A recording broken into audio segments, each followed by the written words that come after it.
Sunny bhai, you were captaining one of the finest Indian ODI teams, at least the one that a lot of us saw, that 1985 team. But if I were to ask you to look at this current ODI team, would you say, looking at the history of Indian cricket, this is probably one of the finest one-day teams?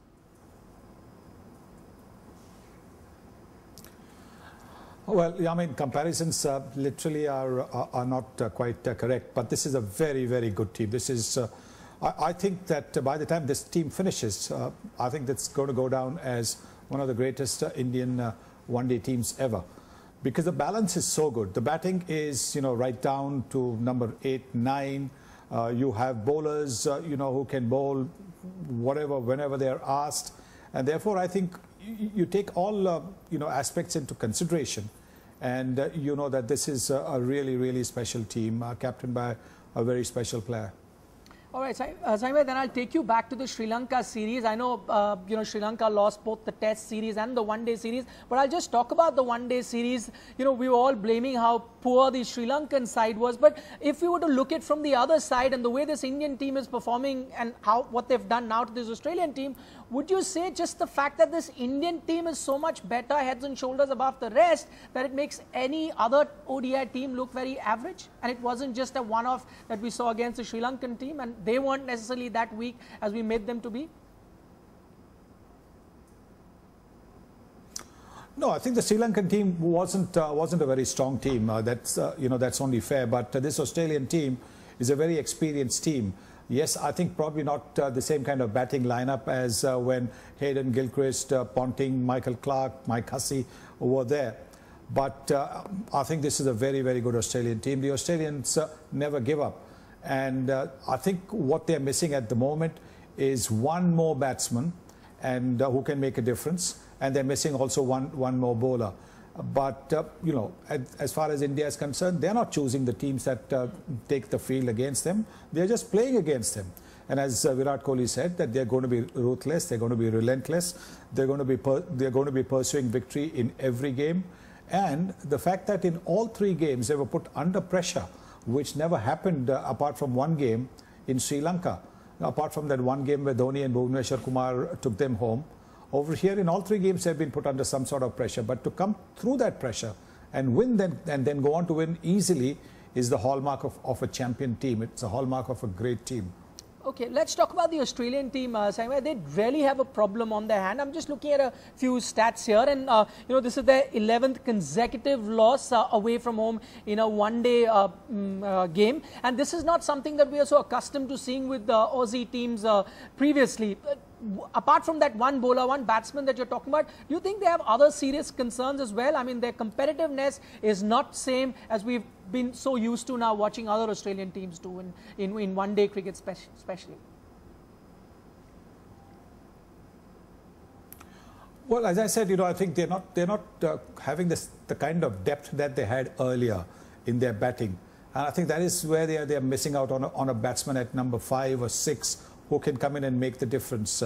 They've got top 3, 4 batsmen. After that, what? If those 3 batsmen, particularly Warner, Aaron Finch and Steve Smith, don't score runs, then they're struggling.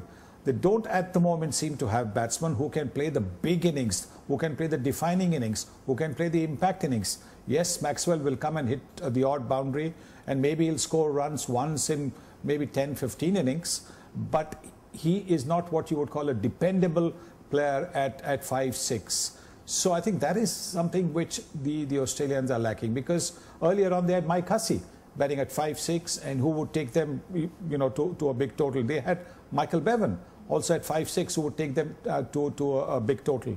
So I think that is what they're missing out on. Okay, you talk about batting depth in Australia, it's clearly lacking there, but let's talk about batting depth of India. Australia got in there with a chance after they dismissed the opener, got a few other quick wickets, including that of Virat Kohli. Yet, at no point, if you were an Indian fan, did you feel that India cannot win from there. And they did do that eventually. They won with a canter and didn't even end up using one of their most experienced finishers in MS Dhoni. Do you think this is something that Hardik Pandya brings to the table, the depth that India gets in its batting? And Bhuvneshwar Kumar. not just Hardik Pandya. Hardik Pandya, of course, is a very special player because he can hit the big sixes. Bhuvneshwar Kumar brings a lot of common sense to the batting with the ones and twos, the occasional big hit, and there is always MST to take care of the situation in case it gets precarious, as it happened in that game in Sri Lanka and then at Chennai. So I think this Indian team is blessed with this fantastic talent. This talent which, when given the opportunity, is grabbing the opportunity with both hands and not letting it go. Look at the two young spinners. They have replaced who were the certainties in the team, Ashwin and Jadeja, but they are picking wickets. They're coming back after being taken for runs in the previous over and not being afraid to toss the ball, invite the big shot, invite the mistake, tempt the batsman to go for that. And I think that is really the hallmark of, as I said, of a champion team.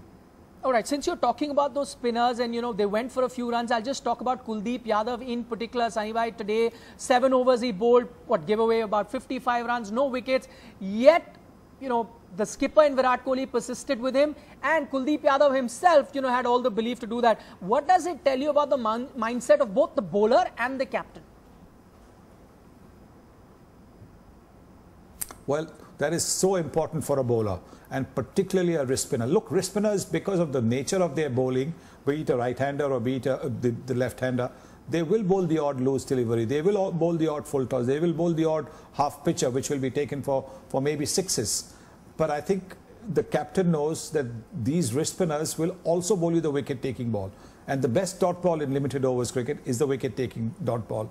And that's what Kuldeep brings to the table. That's what Yuzvendra Chahal brings to the table. And the more they play, the more they will, get the experience. The more they will know where to bowl. Look at the way Chahal bowled to Glenn Maxwell today. He knew that he was going to go after him, but look at the way he set him up. So this is what is the most encouraging part about this team, is that this team believes in itself. And these two guys are relatively inexperienced, but look at the confidence that they have. And sure, it's the captain, the skipper, who's given them the backing, who's given them the confidence, and not to forget the support staff in the dressing room, who will be working on them, who will be telling them, look, this is what you did right, this is what you did wrong, maybe this is the area that you need to tighten up on for the next match. So I think this whole squad, we talk about teams, but when we talk about teams, I think we need to talk about squads, and I think this squad really is a formidable squad. Okay, Saima, you briefly mentioned that Maxwell wicket. I mean, just noticing the sniggers and the laughter between the skipper and the bowler, it was clear it was part of the plan, and then they got him just the way that they had planned. Tell me from your vantage point, how did you enjoy that entire setup? Oh, it was terrific. Because, sometimes, you can see a leg spinner and a captain looking to do that.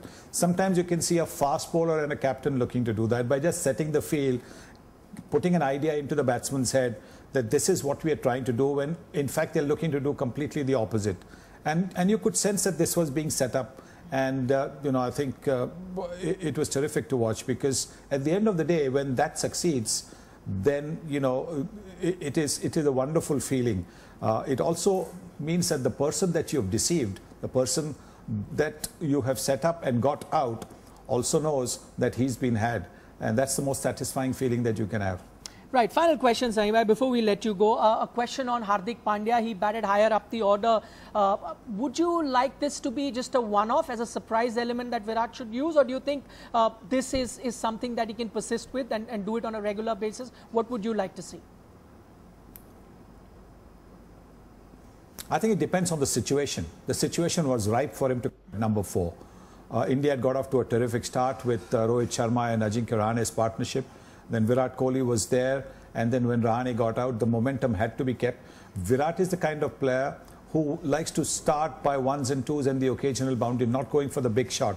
But he knew that if a Pandya could come in, and if he could play a few big shots and take the initiative, whatever little initiative that the Australians had gained by getting rid of Rahane, get the initiative back in India's favour, then the match was going to be easy to win, and that's exactly what happened. So yes, I think it's something that will have encouraged Virat, that particular ploy, that particular tactic of his work. But I think at the end of the day, it will be according to the situation. But But that might be something that the team think tank and the skipper thought about. But what about the young man himself?